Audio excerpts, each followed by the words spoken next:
Muy buenas, soy Claudio Nieto y este es el podcast donde comparto lo que leo y aprendo sobre salud, entrenamiento, nutrición, psicología o fisiología. Hoy traigo de nuevo al gran Esteban Larronde. Si te acuerdas, ya estuvo aquí por el capítulo número 38 hablando de por qué comemos más y por qué comemos peor, dando toda una clase magistral. Pero hoy quiero aprovechar que es un cardiólogo con un conocimiento muy profundo de la fisiología, aunque seguramente luego dirá que no tanto, pero os lo aseguro que sí, para que nos traduzca un lenguaje llano qué es el colesterol, cómo interpretarlo, que nos dé algunos consejos prácticos para llevar a cabo, porque creo que a día de hoy sigue creando bastante confusión. Muchísimas gracias, Esteban, por estar aquí con nosotros. Hola Claudio, ¿cómo andas? Bien, pues muy contento de que estés aquí con nosotros porque me parece que todavía hay algo que tenemos que poner en el tintero y hay gente que aún no es capaz de discriminar el colesterol HDL del LDL, siguen hablando de bueno o malo, pero es que hay gente que voy más allá que no sabría ni definir qué es el colesterol. Así que te voy a pedir de primeras, la primera en la frente. ¿Nos podrías describir, definir qué es el colesterol para que lo entendamos todos? El colesterol es una especie, vamos a llamarlo una especie de grasa, que tampoco sería estrictamente una grasa, sino que tiene que ver más con los alcoholes, pero bueno, una especie de grasa que tenemos en el cuerpo que es parte de lo que somos, es parte de lo que somos. Nuestro sistema necesita formar hormonas, membranas, sistema nervioso, y para eso necesita diferentes bloques. Una de las sustancias son las grasas. Y eso es lo que, para explicarlo, para que lo entienda el público, es uno de los componentes de lo que estamos hechos, básicamente. Vale, así que de primeras podemos entender que solo con esta descripción el colesterol per se, el colesterol en sí mismo, no es una partícula mala, no es algo dañino. No, de por sí no, de por sí no. Hay todo un... Bueno, tenemos que empezar a hablar, así que vamos a empezar por algún lado. En las redes hay como una polarización. Hay una polarización de los que odian al colesterol. Después vamos a discernir un poquito más de lo que es el colesterol total, el LDL, el HDL. Pero están los que odian al colesterol y lo culpan de todos nuestros males. Y están los que dicen que el colesterol es algo fantástico que está para defendernos de todo. Y las realidades suelen estar al medio. La realidad es esa, ¿no? Suelen estar al medio. El tema del colesterol es algo extraordinario y es algo apasionante. Y cuando uno más lee, más apasionante es. Así que vamos a tratar de transmitir un poquito eso, ¿no? De explicar por qué es tan apasionante eso. Que eso sería lo lindo. Eso es lo ideal, perfecto. Entonces vamos por partes como has estado comentando. Vamos a ver a alguien que piensa que el colesterol es el causante, el origen de todos los males, que el colesterol debería estar a cero, que cuanto más bajo mejor, porque es algo dañino. Vamos a intentar explicarles por qué, si hay algo bueno en el colesterol y qué podría pasar si tienes los niveles de colesterol muy bajos. Vamos a ver la parte de buena del colesterol, Esteban. ¿Qué tiene de bueno este colesterol?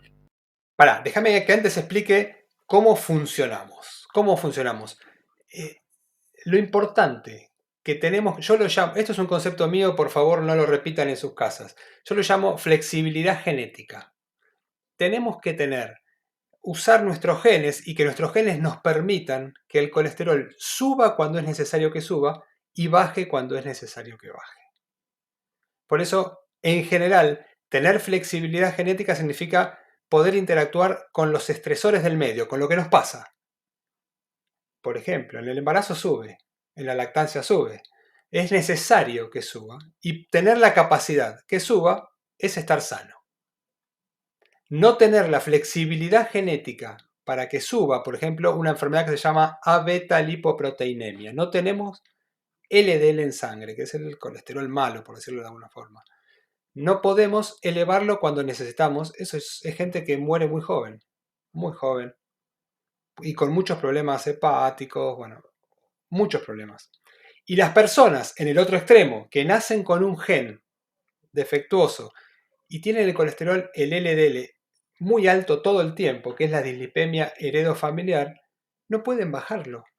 O sea que estar sanos sería tener la capacidad de responder a lo que nos está pasando en nuestro entorno, subiendo o bajando, en este caso colesterol, pero lo mismo se aplica a peso, a presión, a glucemia, a resistencia a la insulina. Estar sanos es poder jugar, tener los genes sanos para que puedan responder al medio. No sé si se entiende el concepto, porque este es el concepto fundamental. ¿Qué es estar sanos? Estar sanos no es tener todas las variables estables a pesar de lo que pase, no. Estar sanos es responder subiendo o bajando variables para sobrellevar un medio. Eso es fundamental entenderlo.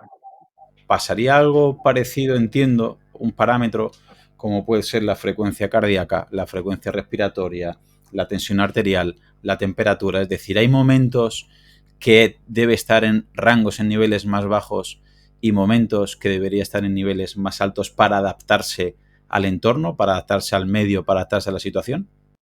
Exactamente. Ese es el concepto. Imagínate qué durísima sería la vida si no podemos subir la presión cuando vamos a hacer actividad física, o cuando nos asustamos, o cuando nos concentramos. Que no nos pueda bajar la presión de noche. Bueno, no tener esa flexibilidad genética, no contar con los genes para poder subir y bajar acorde al medio, es estar sanos. Entonces, no hay algo así como colesterol alto o colesterol bajo en una persona que no tiene problemas genéticos, ¿no? Bueno o malo. Hay colesterol que responde a un medio. Es cierto que esto que yo les hablo es una curva de Gauss. Hay individuos que son muy inflexibles genéticamente y otros que son hiperrespondedores. Eso pasa con todo, pasa con la presión, pasa con el peso, pasa con el colesterol. Mi maquinaria genética me va a permitir responder al medio de determinada forma. ¿Se entiende? Porque si no entendemos esto, después no podemos seguir hablando porque a mí me hablan porque tiene el colesterol alto. ¿Pero por qué? ¿Por qué lo tiene alto? O bajo. ¿Pero por qué una persona lo va a tener alto o bajo? Si estar sano es poder subir o bajarle acorde a lo que necesita. Entonces, a partir de entender esto, podemos seguir conversando. Vos me preguntabas, ¿es malo tener el colesterol bajo? Y si no lo puedo subir cuando lo tengo que subir, sí, es malo. ¿Es malo tenerlo alto? Y si no lo puedo bajar cuando lo tengo que bajar, sí. Lo que suele ser malo en salud es la persistencia de algo. La presión alta, la frecuencia cardíaca alta, el peso persistentemente elevado. Eso es malo. Y ahora mucha gente, que espero que lo haya entendido porque lo has explicado de manera magistral, puede decir, vale, Esteban, yo puedo entender que si me voy a dormir, es ideal que mi temperatura central baje un poquito, que mi frecuencia cardíaca baje, que la tensión disminuya, porque eso tiene un efecto de relajación. Y al revés, por la mañana, cuando estoy trabajando, cuando voy a discutir, cuando voy a entrenar, necesito lo contrario. Sé que va a subir la temperatura, sé que va a subir la frecuencia cardíaca, la frecuencia respiratoria, la tensión arterial, y entienden un mecanismo. Pero ahora podrán preguntar, ¿y qué beneficio tiene que suba el colesterol? ¿O en qué Bueno, circunstancias deberíamos tener colesterol? bien. Antes dijiste un concepto que es importantísimo para aclararlo ahora. Es importante que suba la frecuencia cardíaca a la mañana. ¿Cuándo no sube? Antes de despertar. Antes de despertar ya empieza a subir. Nuestro sistema somos predictivos. Nuestro cerebro es predictivo. En situaciones previas le fue muy útil tener la frecuencia alta a la mañana. Entonces ya predice y antes de arrancar nos empieza a subir la frecuencia y la presión. Nuestro cerebro es predictivo. Eso es importante porque para el sistema que somos nosotros es mucho más económico prevenir que curar. Y esto se da en metabolismo, se da con el peso, con la temperatura, se da con muchas cosas y también con nuestras conductas. Se llama el fenómeno del detector de humo.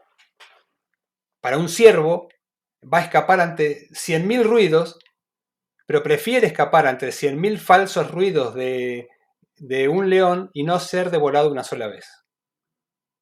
Nuestro sistema es predictivo. Ahora sí, ya sabemos lo que es estar sano y ya sabemos que aparte de la capacidad de reaccionar, el cerebro predice cuándo lo va a necesitar. Eso es importante, porque hay circunstancias donde, esto es de lo que no se habla nunca. El colesterol, hay circunstancias donde normalmente y predictivamente sube en nuestro organismo. Yo ya les dije, el embarazo es una. Después vamos a ver por qué sube en una embarazada, ¿no? Que la quiere matar la naturaleza. Hasta se duplica y en algunas llega a triplicarse. Y en la lactancia es otra. En la lactancia se multiplica por 5 el LDL. ¿Y por qué? ¿Quieren matar a ese niño? ¿Qué pasó? Bueno, no, esto es porque el sistema es predictivo. Y es interesante saber la función, porque todos hablan que la función de...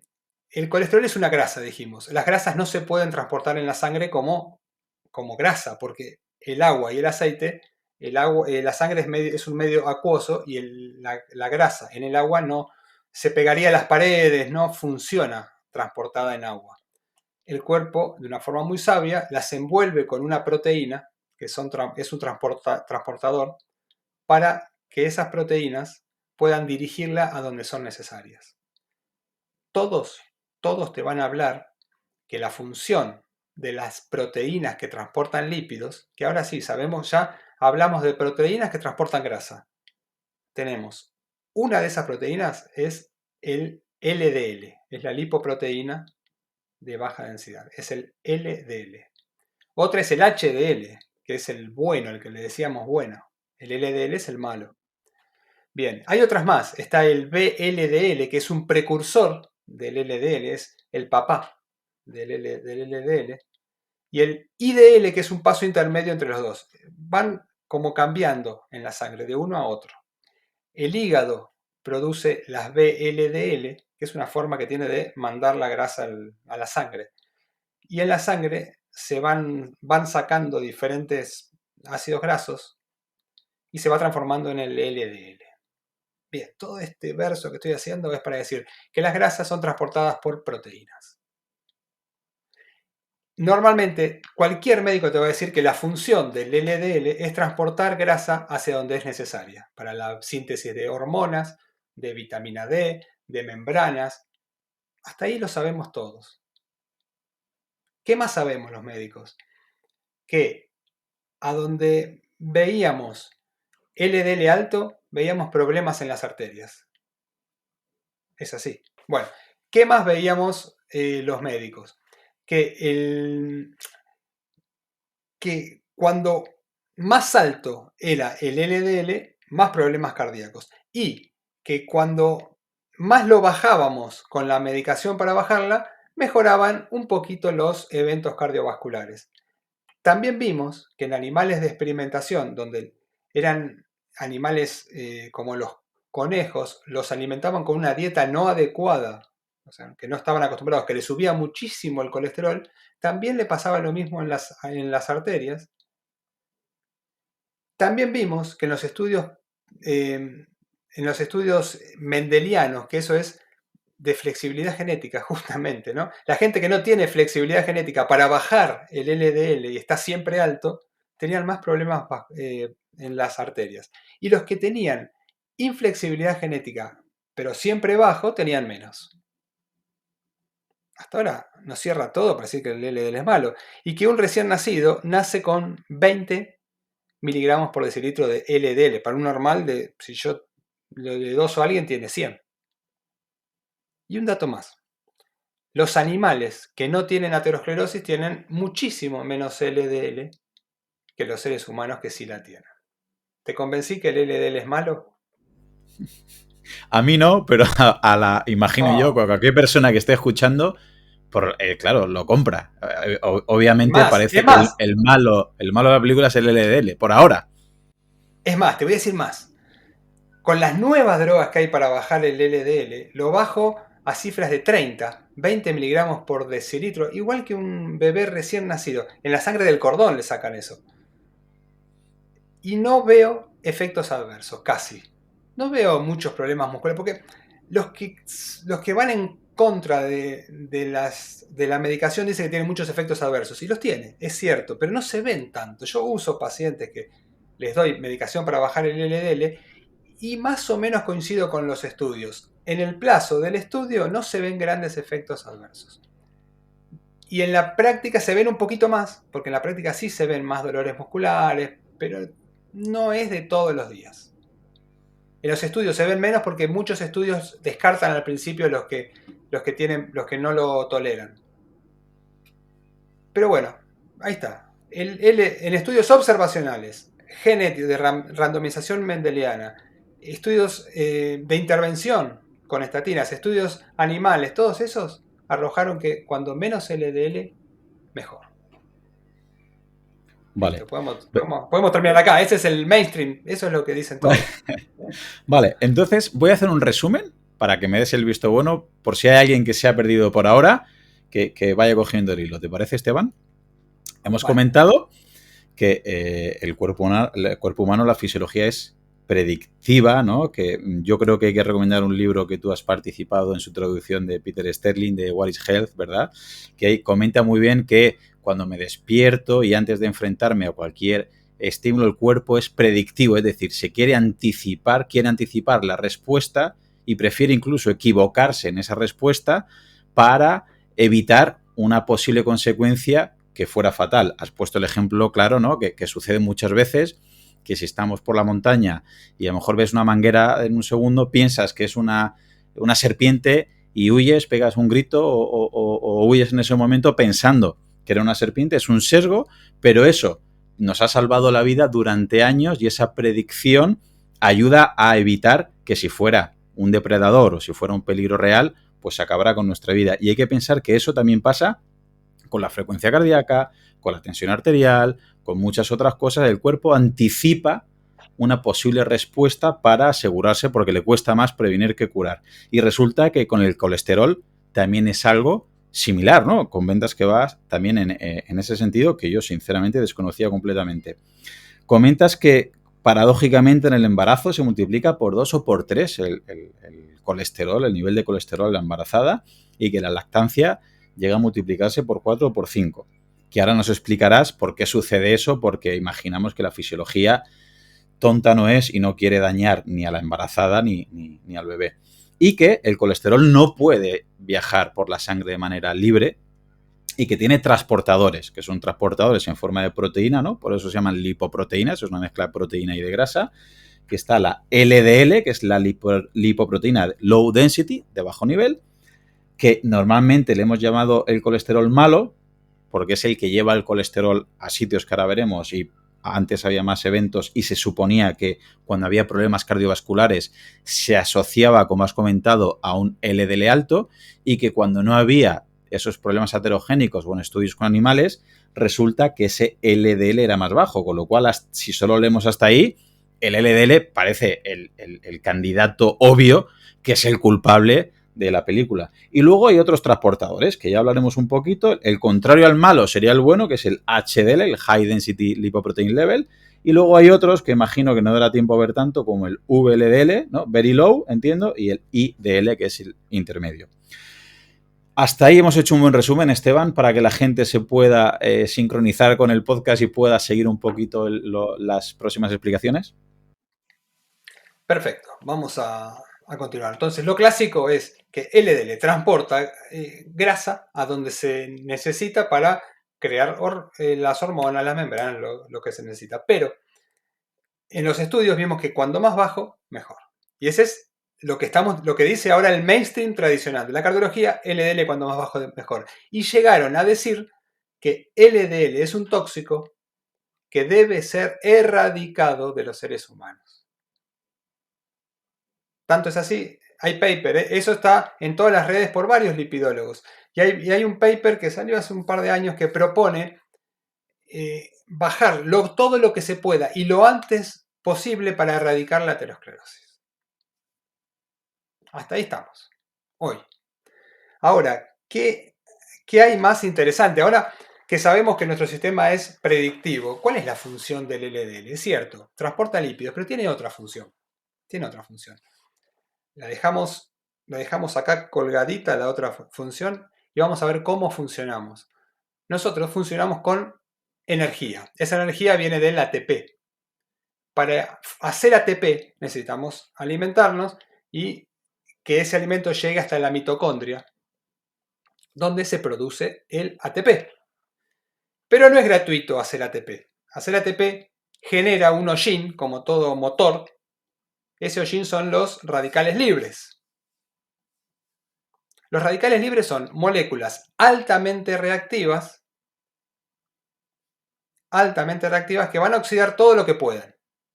Todo lo que pueden. Van a captar electrones, porque tienen un electrón desapareado en su órbita, y van a captar electrones de lo que puedan. Y eso va a modificar todo lo que se acercan. Si se acerca a una proteína, la va a cambiar. Si se acerca al ADN, lo va a cambiar. A donde sea. Normalmente, si todo funciona bien, si nuestra hambre funciona, hay muchas formas de producir radicales libres. Una de ellas es la mitocondria, la cadena transportadora de electrones sobre todo. Hoy por hoy, tal vez sea la más importante esta producción. Se produce, como está funcionando todo el tiempo, genera ese hollín, que son los radicales libres, que sale y se pega a todos lados. Por suerte, el sistema tiene un antioxidante ahí mismo, en la mitocondria, que cuando sale un poquito de más, lo neutraliza.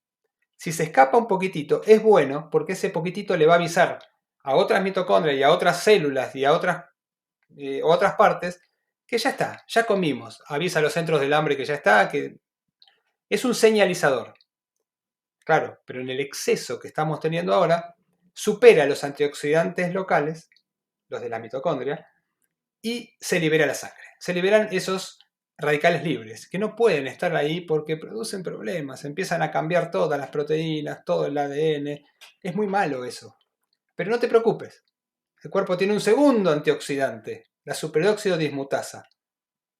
Es hermosa, esa neutraliza casi todo lo que puede. ¿Dónde está? Está en la pared de las arterias, en el glicocálix. ¿Te acordás que alguna vez hablamos de eso? El glicocálix es como la espuma del mar que nos cubre todas las arterias y las venas por dentro, y las células, todo cubre, los eritrocitos, todo. Es una capa de azúcar y proteína que nos recubre todo por dentro. Estamos forrados de eso. Y es buenísimo eso. ¿Sí? Si eso está intacto, no hay enfermedad, no hay hipertensión, no hay aterosclerosis. Eso es la espuma del café o la espuma del mar. Eso está todo el tiempo creándose y perdiéndose. Cuando la sangre circula, como que lo borra y lo vuelve a generar el cuerpo todo el tiempo. Y eso ahí dentro, en esa espuma que está entre la célula de la pared de la arteria y la sangre, ahí tenemos otro antioxidante más. Entonces, lo que se libera, ahí lo neutraliza. Es fantástico. Pero claro, hoy, con la disrupción del hambre que tenemos hoy, que es nuestro problema de la obesidad es principalmente una disrupción del hambre. Comemos más, tenemos hambre todo el tiempo. Esos motorcitos trabajan más, se libera más hollín a la sangre, superan los antioxidantes locales, superan los antioxidantes del glicocálix, destruye el glicocálix. Y si tomo antioxidantes, ¿qué pasa? Y no, porque el antioxidante ideal debería estar todo el tiempo circulando. Todo el tiempo circulando. Porque si no, no sabemos cuándo va a pasar por ahí el radical libre. Pero la naturaleza lo hizo. La molécula de LDL es un antioxidante natural. Tiene una proteína muy grande que es la ApoB, que acepta todos los radicales libres que puede, se le pegan a la ApoB. Es una proteína, una de las más grandes que tenemos en el cuerpo. Y acepta todos los radicales libres que puede. Se le pegan. Como velcro. Como el velcro que se pega. Bueno, se le pegan. No es gratuito. Cada radical libre que se le pega, la modifican. Le cambian la estructura. Porque dijimos que son sustancias que cambian todo lo que tocan. Entonces, esa molécula de LDL neutraliza ese radical libre a costa de cambiar un poquito ella. Pero no te preocupes, porque el antioxidante ideal tiene que tener un sistema para ser extraído del cuerpo. Y lo tiene. Y lo tiene. El LDL lo tiene. Ese LDL, si no es modificado, ingresa por un receptor especial. Es complicado todo lo que te digo, pero bueno, es así. No es culpa mía que sea complicado. Si no es modificado, ingresa por el receptor para LDL no modificado. ingresa a la célula y deja la grasa adentro. Pero si se modifica porque algún radical libre se le pegó, le cambia la estructura a la proteína, ya no lo reconoce el receptor normal de la célula. Por suerte, porque los radicales libres no solo estropean las proteínas, sino las grasas que están adentro. Oxidan todo. Lo primero que hace, mira esto que apasionante, lo primero que hace los radicales libres cuando circulan de más el cuerpo trata de neutralizarlos con los sistemas antioxidantes. Si se siguen escapando más, va el LDL y se modifica la ApoB. Primero la ApoB y un poquito las grasas. ¿Y qué cambia de esa ApoB? La carga eléctrica. Antes que sea pequeña, densa, oxidada, antes de todo eso es electronegativa. Se vuelve más electronegativa. ¿Sí? Y el glicocálix, esa espuma que yo te dije, ya de por sí es electronegativo. Y negativo con negativo se repelen. Esto que yo cuento nos pasa a todos los días después de comer o ante un ejercicio intenso que genera radicales libres. Generamos radicales libres en exceso, pero el sistema se va a encargar. Si no pueden los antioxidantes, va el LDL. La ApoB se pone más electronegativa, el glicocálix, que es electronegativo, se separa todavía más de la pared y esa LDL modificada, eléctricamente modificada, todavía si vos la ves no cambia nada, solamente la carga eléctrica. Va por el centro del vaso, va por el centro de la arteria, la arteriola, donde sea. Porque se está repeliendo del glicocálix de toda la circunferencia, va por el centro. ¿Hacia dónde va? A buscar el receptor que la va a sacar del cuerpo, en el hígado. Y no entra por el receptor normal, porque ya no la reconoce. Entra por un receptor carroñero, receptor basurero, scavenger. En un macrófago del hígado, en las células de Kupfer, como las quieras llamar. Las células esas lo que hacen es sacan de circulación ese LDL eléctricamente negativo. Lo fueron llevando por el centro del vaso con cargas eléctricas. Mirá qué hermoso que es esto, ¿no? Y esto no hace falta mucho, esto nos pasa todos los días, tenemos un porcentaje mínimo, por suerte, de LDL modificado todos, que es extraído por el hígado, vía receptor carroñero, receptor basurero, por lo que sea. Comimos de más, nos encontramos con un árbol de fruta cargado, comimos de más, o carne, o verdura, cualquier cosa que genere radicales libres en el sistema. Radiación, tabaco, contaminación, ejercicio. Todo esto. ¿Me permites hacer un resumen? Sí. Vamos a ver si he atendido bien y he comprendido el proceso, porque me parece apasionante y me gustaría tenerlo bastante claro. Hemos entendido que necesitamos energía. Esa energía, la moneda es el ATP, y el ATP lo tiene que crear la mitocondria, pero claro, eso no es en vano y tiene un residuo, ¿no? Un hollín, y eso genera pues eso, un aparejado que son los radicales libres. Y estos radicales libres es importante saber pues que oxidan lo que pueden, ¿no? Porque van raptando un electrón, le falta un electrón y van raptando un electrón, y ya sea el ADN, ya sea proteínas, va modificando, va empeorando el entorno.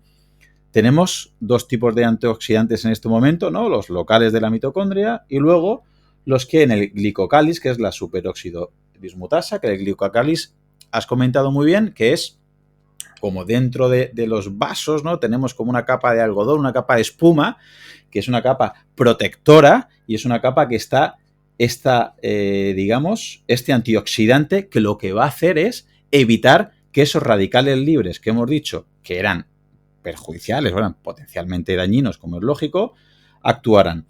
Lo importante es que si estos no actúan, está el LDL que hemos comentado antes, que era la lipoproteína de baja densidad, que transportaba el colesterol y que además en este momento, una vez cambia su carga por este hollín, estos radicales libres, y se modifica eléctricamente y se vuelve negativo, ¿vale?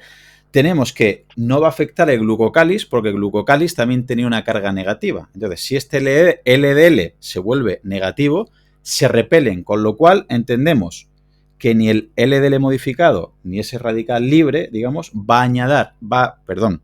a dañar el glicocálix, porque se repelen al tener la misma carga, entonces viajará por el centro del vaso sanguíneo. El radical Si no, libre ya está neutralizado. Ya está ya está neutralizado. neutralizado por el LDL, perfecto.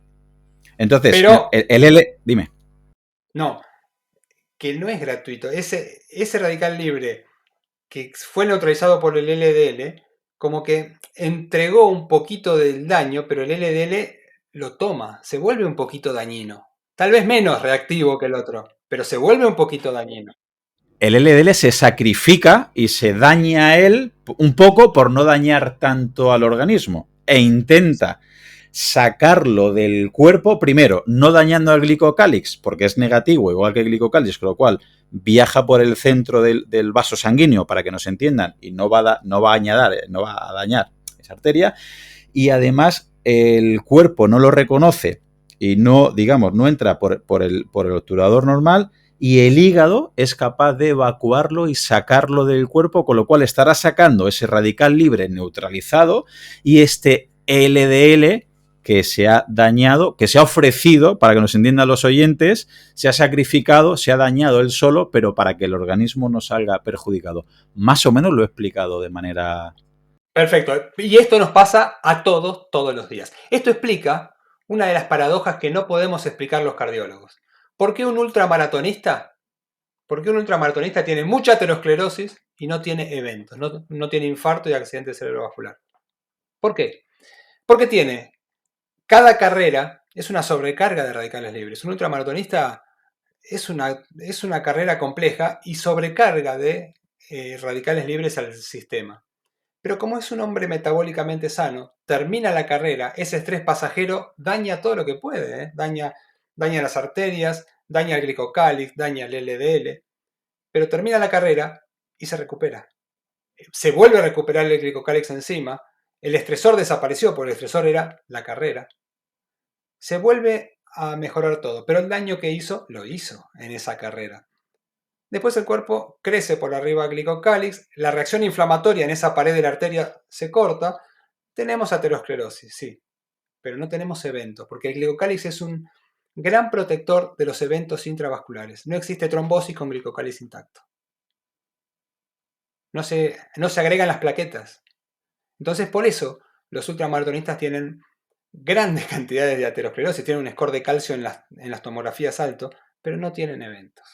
Porque son estresores ocasionales, no son mantenidos en el tiempo. En cambio, nuestros pacientes metabólicos tienen el estresor mantenido en el tiempo, tienen los radicales libres constantemente en sangre, cada vez más LDL modificado, ese LDL se va modificando más, todo lo que es la depuración del LDL no da abasto porque lo producimos más de lo que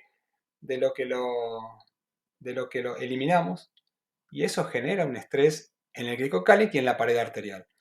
Eso hace que las células inflamatorias sigan para tratar, es así que van a tratar de curar y proteger algo. Y lo que hacen es, llegan los macrófagos, fagocitan lo que pasó del LDL, que ya sí se aproximó a la pared porque está el glicocálix roto, y ahí viene lo que la aterosclerosis que vemos en nuestros pacientes con síndrome metabólico, diabetes, hipertensión, y a eso le agregamos el estrés del flujo de sangre, se llama shear estrés de cizallamiento. Es el estrés que ejerce la sangre cuando circula sobre la pared de la arteria. Cuando se pierde el flujo normal, en esta zona donde se pierde, ahí se produce la aterosclerosis. O sea que lo malo sería el aumento constante de radicales libres que satura todos los sistemas que tenemos para limpiarlos, y eso predispone a la aterosclerosis y posteriormente a los eventos dentro de esas arterias. Es complicado, ¿no, Claudio? Hombre, yo lo veo muy complicado, lo veo muy bonito. Corrígeme, voy a volver al ejemplo del principio para que quede también claro. Un maratoniano, un deportista, en mitad del evento deportivo, subirá muchísimo la tensión arterial, subirá muchísimo la frecuencia cardíaca, habrá roturas musculares. Es decir, si solo analizamos in situ al deportista cuando lleva 3, 4, 6, 8 horas de ejercicio fuerte, podríamos entender que son parámetros de una persona que está a punto de colapsar, a punto de morir. Sube mucho ciertos parámetros, pero cuando pasa ese evento deportivo, pasan de estar muy, muy altos a estar en unos parámetros más basales, en unos niveles más bajos. Y que eso genera menos problemas que la persona sedentaria, que a lo mejor no tiene esos picos tan altos de hipertensión arterial, de frecuencia cardíaca, de frecuencia respiratoria, de acidosis, pero que luego el resto del día o los días siguientes o el resto de las semanas no es capaz de bajar esos parámetros. Podemos al principio, el deportista sube mucho en un momento determinado, pero luego va a bajar mucho una vez sucede ese evento deportivo, y la persona sedentaria que no hace deporte, que come mal, que come mucho, que come ultraprocesados, va a tener esos niveles en unos niveles altos, no tan altos como el deportista, pero altos, continuados en el tiempo y constantes. Eso pasaría igual que con lo que has comentado de la aterosclerosis y el score de calcio. El deportista tiene más score de calcio, tiene más aterosclerosis en un momento determinado por lo que sucede, pero luego regenera glicocali, genera otros factores, otros parámetros que llegan incluso, podrían llegar a ser protectores, y la persona sedentaria, pongo un ejemplo extremo para que se entienda, sedentaria, que fuma, que come mucho, que come mal, quizá no tiene tantos parámetros de aterosclerosis o de score de calcio, no lo tiene tan alto, pero ¿realmente tiene un peor pronóstico esta persona? Sí, por supuesto, porque es el estresor sostenido lo que le da el peor pronóstico. Hay nexos en común entre las cosas que nos producen aterosclerosis. El sedentario, ¿por qué? Porque no tiene mitocondrias, no tiene esos motorcitos que generan... Y también cuando tenemos mucha materia prima, pero no tenemos el motorcito que lo procesa, eso genera más radicales libres todavía. Eso genera más radicales libres que el exceso por el ejercicio. Pero básicamente es eso el problema. Y ahora mucha gente pensará, pero Esteban, si has comentado que la mitocondria para generar ATP, digamos, el gasto que conlleva paralelo son los radicales libres, cuantas menos mitocondrias, menos ATP, pero menos radicales libres. Claro, el problema es que los radicales libres que genera la mitocondria los suele resolver en el lugar, y el escape es muy poquitito, que es señalizador, porque tiene todo funcionando para eso. El problema es cuando le metemos más materia prima, como pasa con el síndrome metabólico, obesidad. El ser humano, por alguna razón, empieza a comer más. Después podemos discutir cuál era, pero ya lo hemos conversado de esto. Por alguna razón empieza a comer de más.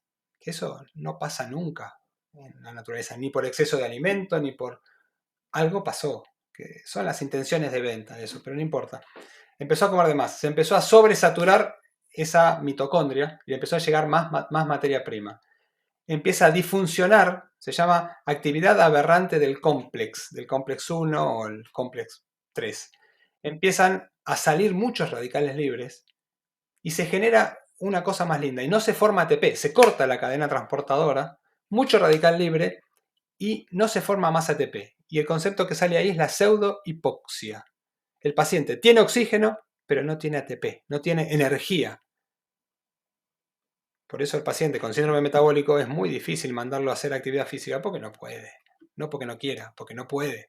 Está sobresaturado su sistema de producción de energía, y lo que hay que hacer ahí es producirle más motorcitos. Sí o sí hay que generar más mitocondrias. Pero eso generará más radicales libres, no. Inicialmente lo que hace es empieza a gastar toda esa materia prima acumulada y empieza a mejorar el paciente. Vamos a volver al Pero LDL. no solamente, porque no solamente los radicales libres vienen de la mitocondria en sí, también vienen de otras partes, y aparte no solamente afecta la pared arterial, los radicales libres, sino la hiperglucemia, muchas más cosas que se empiezan a entrar en juego en estos pacientes. La hipertensión, la hiperglucemia, que generalmente todas vinieron por lo que yo les cuento inicialmente, ¿no? Por una disfunción en toda esta generación de energía. Todo esto que estás comentando, en el capítulo 38 ya he comentado al principio que, vamos, das una clase magistral de por qué comemos más, por qué comemos peor, y es importante que eso lo entiende la gente relacionándolo con el LDL. Es decir, si comemos más de lo que la mitocondria puede procesar, llega un momento que ya no generas más energía, no generas más ATP y además vas a generar más hollín, más radicales libres y eso empieza a ser un círculo vicioso muy malo. Con lo cual, aunque la idea original de la entrevista era hablar del colesterol, hay que entender el contexto y por qué una persona con un contexto que come bien, que tiene unos hábitos de vida saludables y que hace ejercicio físico, quizás tiene un contexto del colesterol, no se puede hacer la misma lectura que una persona obesa, que fuma, sedentaria. ¿Puede ser? Sí, sí, sí. Y hablando de contextos, dijimos que no solamente los radicales libres pueden venir de una dieta, pueden venir del tabaquismo, de la contaminación, de infecciones, porque nuestras células defensivas lo que hacen es tiran radicales libres para defenderse, ¿no? Para matar a las bacterias, a los virus.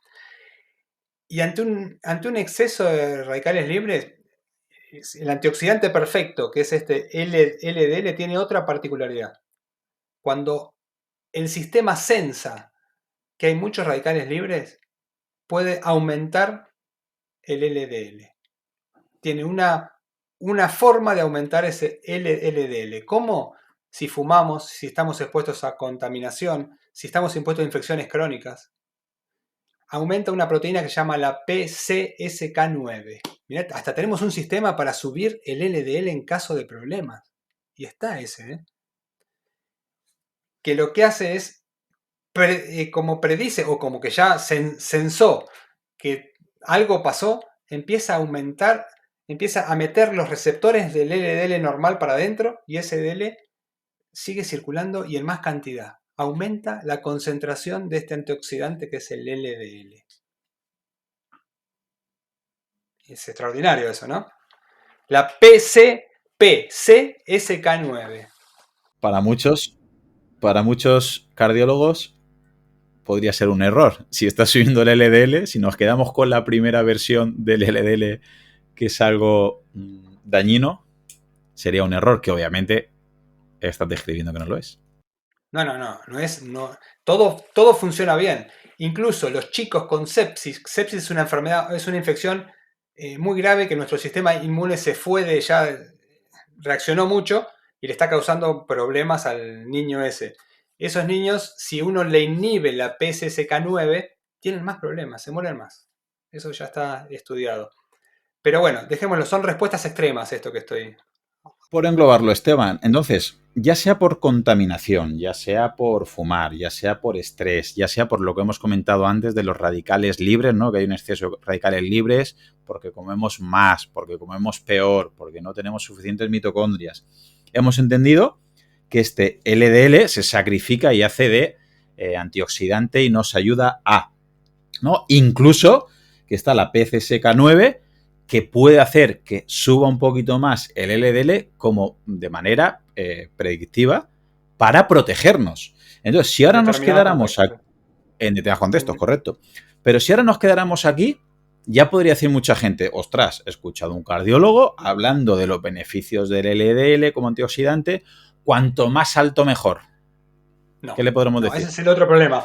Ese es el otro problema. Porque ese LDL se modifica por lo que sea y ya él de por sí es inflamatorio. Ya pasa él a ser inflamatorio. Lo ideal es que tengamos muy baja cantidad de ese LDL modificado y pueda ser llevado por el centro del vaso hacia donde va a ser extraído. Si ya hay algo, sea contaminación, sea tabaquismo, sea eh, la dieta, que lo empieza a aumentar los radicales libres, ese LDL también va a aumentar porque sensa que algo pasa. Y aparte por otros mecanismos hacen que el síndrome metabólico aumente, pero no importa eso. Va a estar mucho más tiempo en circulación y va a ser un LDL modificado, que ya de por sí es inflamatorio, ya de por sí está activando la inflamación crónica. Por eso, los estudios que bajan el pool total de LDL con un fármaco se ven algunos beneficios. Los tienen, y los tienen en serio, porque claro, ese LDL que ya excedió la respuesta, excedió totalmente su papel bueno, y ya pasó a ser inflamatorio de por sí, porque agarró todo lo que pudo, pero se transformó en inflamatorio. Esos radicales libres lo que hacen es, lo modifican y pasa a ser inflamatorio. El LDL modificado activa a nuestras células inmunes, libera citoquinas, produce más problemas. Y cuando toca la pared arterial, o dentro de la pared arterial, produce una reacción inflamatoria, junto a las células inmunes. Yo no me atrevería a decir que es la causa, el LDL de todo esto. Es un engranaje más, así como los macrófagos, como el glicocálix, como los radicales libres. Es un engranaje más de un proceso que está siendo brutalmente abrumado por lo que está pasando en el contexto, ¿no? Sea dieta, tabaco, radiación, lo que sea. Y Esteban, en ese contexto también estaría el estado del hígado, porque si has comentado, mejor dicho, que el LDL modificado, el hígado es capaz de sacarlo de ese torrente sanguíneo para evitar que haya problemas, ¿eso es en todos los casos? ¿O también puede haber diferencia entre un hígado que no trabaje bien y un hígado que trabaje muy bien a la hora de poder eliminar ese LDL modificado? El concepto se llama la tasa de catabolismo fraccional. Es el término de extracción de ese LDL de la sangre. Tiene una tasa, pero esa tasa está determinada genéticamente. Algunos lo pueden hacer más rápido, otros no. Pero en el contexto del síndrome metabólico nuestro actual, no da abasto la tasa esa. No da abasto para lo que se está formando. Por eso el LDL se transforma en algo malo. Porque neutraliza, hace que esos radicales libres sean un poquito menos malos, pero él se transforma en algo malo. Tal vez un poquito menos reactivo, pero igual es reactivo. Por eso, lo ideal sería LDL cuando más sano, mejor. Pero no lo podemos medir. No lo podemos medir hoy eso. Entonces, como no podemos medir lo importante, le damos importancia a lo que podemos medir, que es la cantidad. Que de alguna forma, si yo bajo el pool total en un paciente que ya tuvo infarto, que es diabético, con síndrome metabólico, y bajo el pool total de 100 o de 140 a 20, estoy bajando todo. Estoy bajando todo. Y generalmente y a ese paciente ya lo puse a dieta, ya de alguna forma estoy haciendo que tampoco produzca tantos radicales libres y le estoy mejorando ese LDL que es muy inflamatorio y en mucha cantidad que ya tenía acumulado de antes. Vos pensás que el sistema está preparado para funcionar un poquito. Una respuesta, un ajuste fino sería esto que yo digo que saca los radicales libres del sistema. Es un ajuste fino, pero sobrepasamos todo, todo el potencial del sistema con lo que estamos haciendo. Vale, has comentado algo que me ha encantado, pero luego la gente le van a entrar ganas de matarte porque el LDL cuanto más sano mejor, pero no lo podemos medir.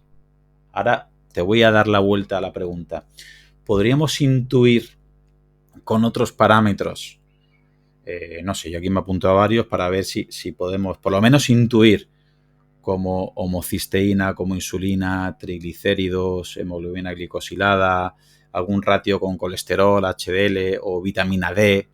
¿Podríamos intuir si ese LDL es sano o son parámetros que no tienen absolutamente nada que ver? Sí. Acá tenemos que diferenciar. Nuestro sistema está desbordado por tabaquismo y es una cosa. Por radiación electromagnética es otra. No sé, por lo que sea. Nuestros pacientes en general están desbordados por el síndrome metabólico, que es lo más común. Entonces, con nuestros pacientes, lo que primero le mido yo es el perímetro de cintura. Perímetro de cintura aumentado y tenemos problemas. Después le busco sarcopenia. Yo la busco a modo grosero, ¿no? Veo si tiene atrofia glútea, veo el tono muscular, le hago la prueba de la fuerza con el dinamómetro, que camine, que se siente en una silla, que camine 3-4 metros y veo cuánto tarda. Detalles que hago yo. Después mis profes hacen un poquito más, hacen otros test, bueno, otras preguntas, otras cosas. Pero básicamente eso. Después, algunos en laboratorio, sí, busco el síndrome metabólico, busco el hígado graso con las enzimas hepáticas, con una ecografía. Veo la glucemia, la glicosilada, como habías dicho vos, que es el promedio de glucemia de los últimos de 60 días, por ejemplo. Y voy armando todo ese rompecabezas que es el síndrome metabólico. Entre ellos, los triglicéridos son un gran alcahuete de cómo come el paciente. Un paciente que come bien suele tener los triglicéridos bajos, menos de 100. Si están más de 100, empezamos con problemas. Si más de 150, banderita roja, ya no me gustan. Y más de 500, bandera negra. Podríamos comentar que a ti, si solo te digo el LDL de una persona, te está diciendo poco. O al revés, dos personas tienen, es que eso, vamos, no quiero jugar a ser cardiólogo ni mucho menos, pero me ha pasado con amigos y con familiares. Uno preocupado porque tenía 100 de LDL y el otro, o 150, ¿vale? Y el otro sacando pecho.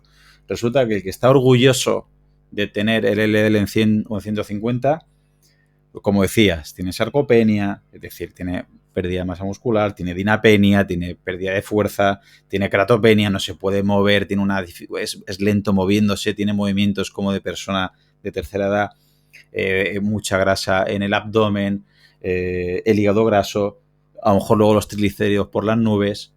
Ese LDL a ti aunque no sea un nivel tan alto, puede intuir que esa persona tiene un LDL poco sano. Y al revés, el mismo valor de LDL, si la persona es fuerte, es deportista, no tiene los valores que hemos dicho, el hígado funciona de manera espectacular, tiene los triglicéridos en 39, el mismo LDL te puede indicar cosas completamente opuestas. Es una excelente pregunta.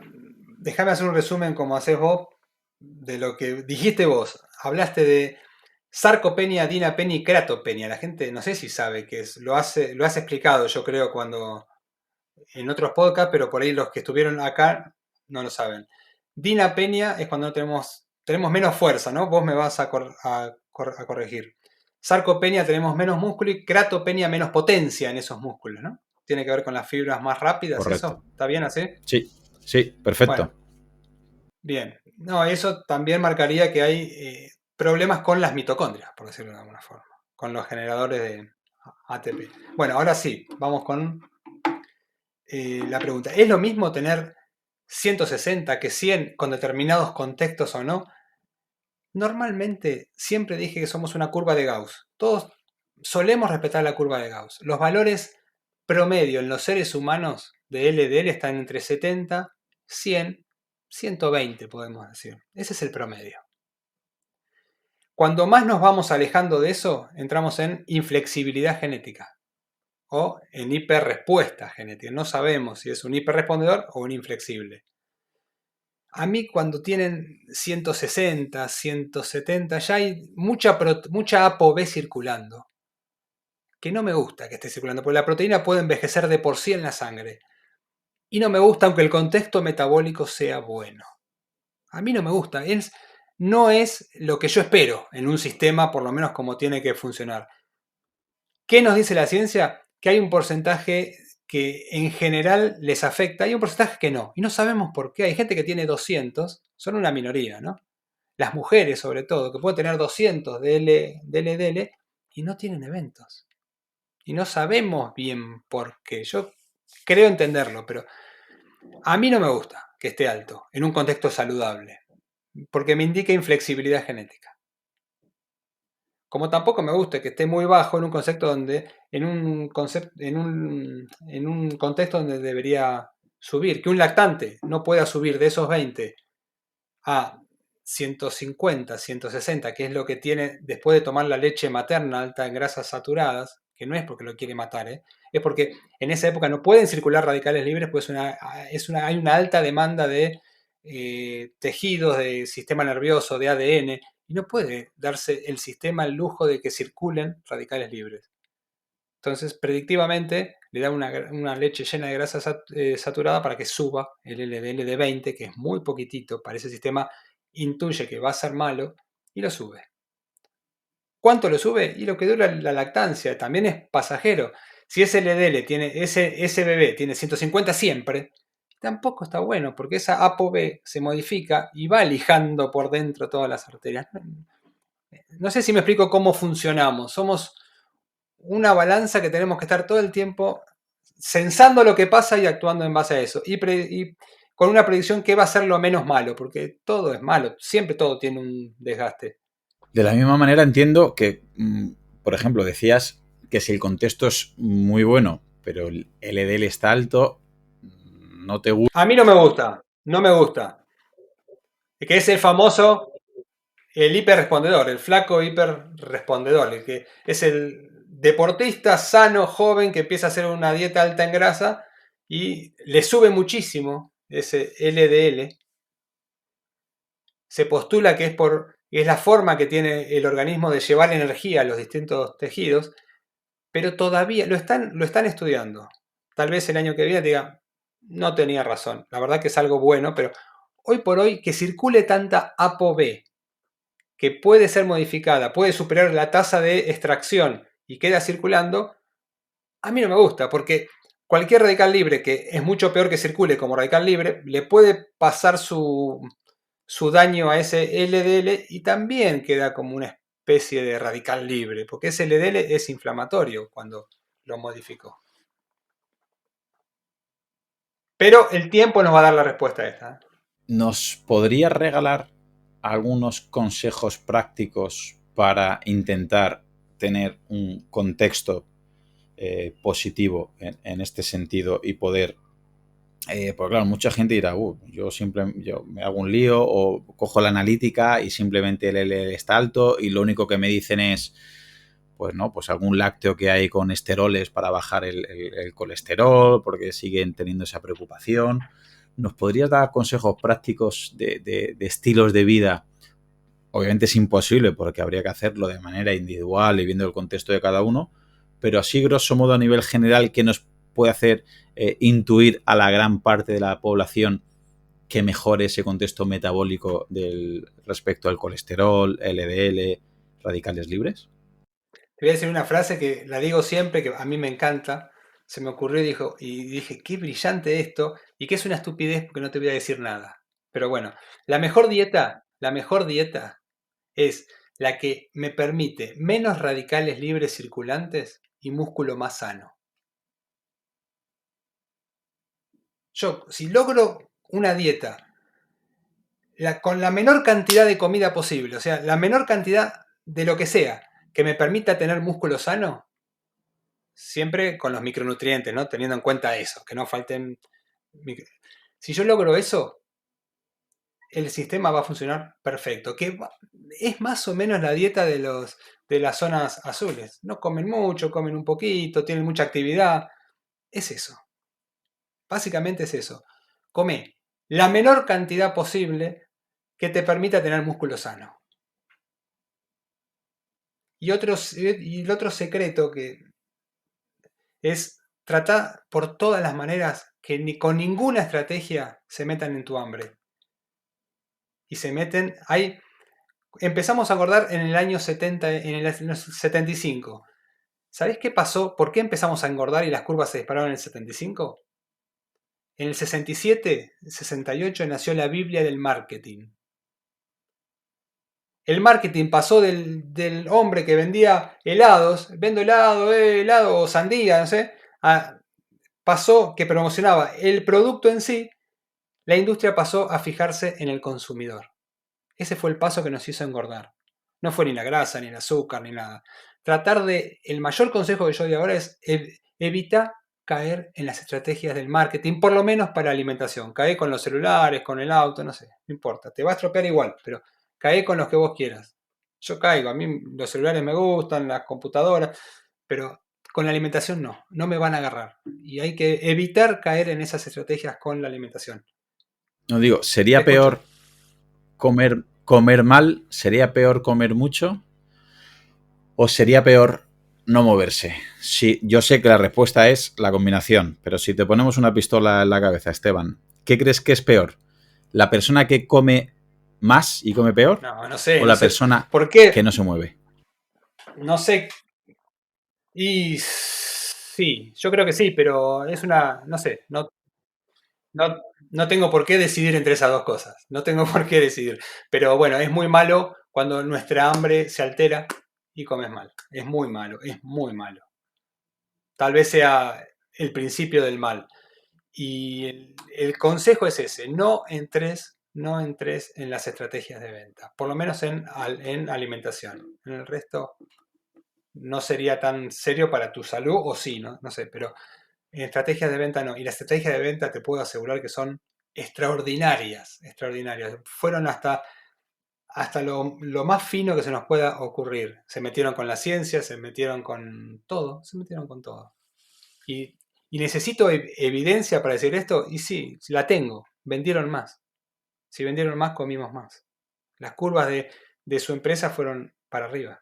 Pues te voy a emplazar a que tengamos una tercera entrevista para que hablemos del marketing y de todo este tema tan, creo que interesante, y que al final estará detrás de lo que vimos en la primera entrevista, de por qué engordamos y por qué comemos más y por qué comemos peor, y que, iba a decir indirectamente, pero también directamente, puede estar detrás, ¿verdad?, del tema del colesterol, del tema de LDL, del tema que hemos comentado hoy Es de que va todo radicales junto. libres y Que va problemas. todo junto. ¿Podemos resumir que va de manera paralela el síndrome metabólico, la obesidad, con el problema de la aterosclerosis? Sí, sí, sí, porque es un generador de radicales libres. Es un generador muy importante y eso produce la destrucción del glicocálix, el cambio de ese LDL. Está todo de la mano, ¿no? No se puede entender una cosa sin entender la otra. Es imposible.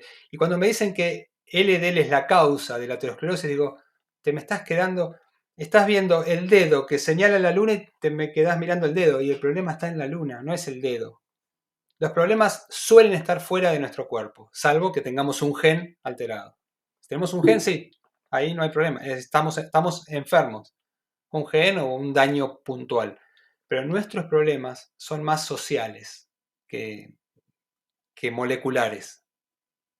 No tenemos tantos problemas moleculares, tenemos más problemas sociales. ¿Por qué comemos lo que comemos? ¿Por qué reacciona nuestro cuerpo a cómo reacciona? Esos son nuestros problemas.